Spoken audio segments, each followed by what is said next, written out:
Genesis 5. The descendants of Adam. This is the written account of the descendants of Adam. When God created human beings, he made them to be like himself.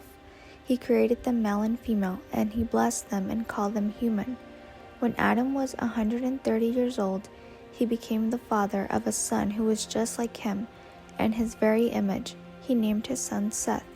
After the birth of Seth, Adam lived another 800 years, and he had other sons and daughters. Adam lived 930 years, and then he died. When Seth was 105 years old, he became the father of Enosh.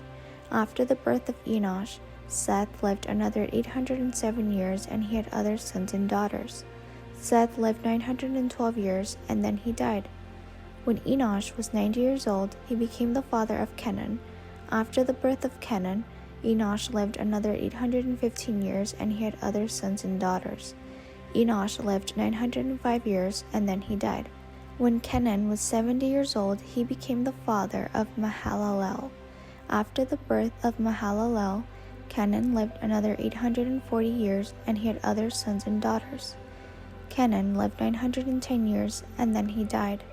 When Mahalalel was 65 years old, he became the father of Jared.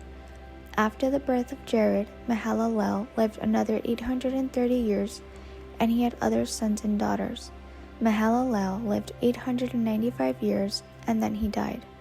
When Jared was 162 years old, he became the father of Enoch. After the birth of Enoch, Jared lived another 800 years, and he had other sons and daughters. Jared lived 962 years, and then he died. When Enoch was 65 years old, he became the father of Methuselah. After the birth of Methuselah, Enoch lived in close fellowship with God for another 300 years, and he had other sons and daughters. Enoch lived 365 years, walking in close fellowship with God. Then, one day, he disappeared because God took him. When Methuselah was 187 years old, he became the father of Lamech. After the birth of Lamech, Methuselah lived another 782 years, and he had other sons and daughters.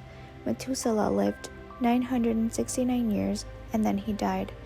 When Lamech was 182 years old, he became the father of a son.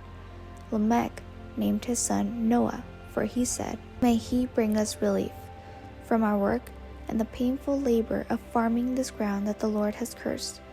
After the birth of Noah, Lamech lived another 595 years, and he had other sons and daughters. Lamech lived 777 years, and then he died. After Noah was 500 years old, he became the father of Shem, Ham, and Japheth.